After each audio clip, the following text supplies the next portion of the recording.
सुंदरकांड दोहा number 35। वानर सेना का प्रस्थान करना और समुद्र के पास पहुंचना। प्रभु पद पंकज नाभि सीसा, गर्जही भालू महाबल कीसा, देखी राम सकल कपि सेना। चितई कृपा करी राजीव नैना, वे प्रभु के चरण कमलों में सिर नवाते हैं। महान बलवान रीछ और वानर गरज रहे हैं। श्री राम जी ने वानरों की सारी सेना देखी, तब कमल नेत्रों से कृपापूर्वक उनकी ओर दृष्टि डाली। राम कृपा बल पाई कपिंदा, भय पच्छजूत मनहु गिरिंदा, हर्षि राम तब कीन पयाना। सगुन भय सुंदर शुभ नाना, राम कृपा का बल पाकर श्रेष्ठ वानर मानो पंख वाले बड़े पर्वत हो गए। तब श्री राम जी ने हर्षित होकर प्रस्थान कूच किया। अनेक सुंदर और शुभ शकुन हुए, जासु सकल मंगलमय कीति। तासु पयान सगुन यह नीति, प्रभु पयान जाना बैदेही।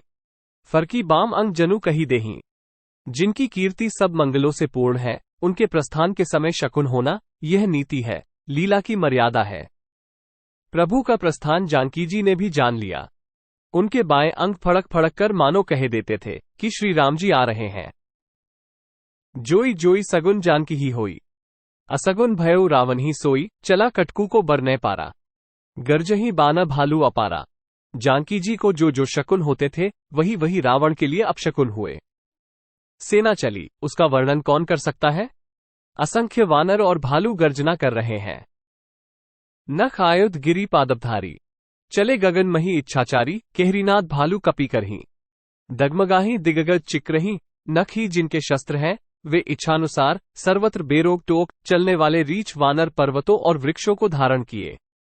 कोई आकाश मार्ग से और कोई पृथ्वी पर चले जा रहे हैं।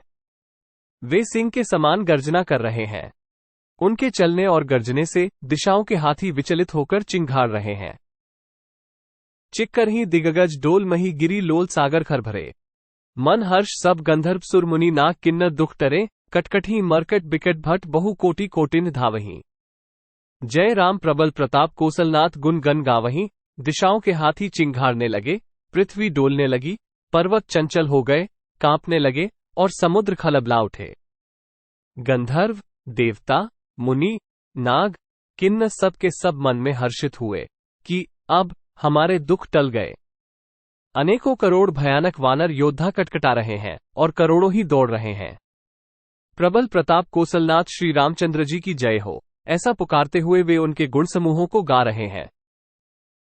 सही सक न भार उदार अहिप्ती बार बारही मोहई।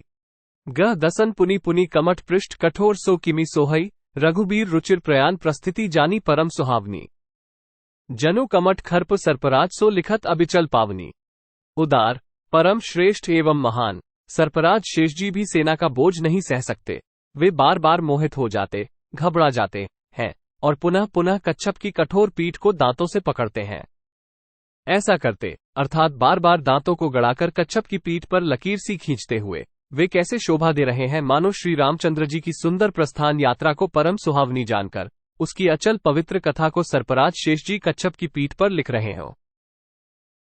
एही विधि जाय कृपानिधि उतरे सागर तीर, जह तह लागे खान फल भालू विपुल कपि बीर। इस प्रकार कृपानिधान श्री राम जी समुद्र तट पर जा उतरे।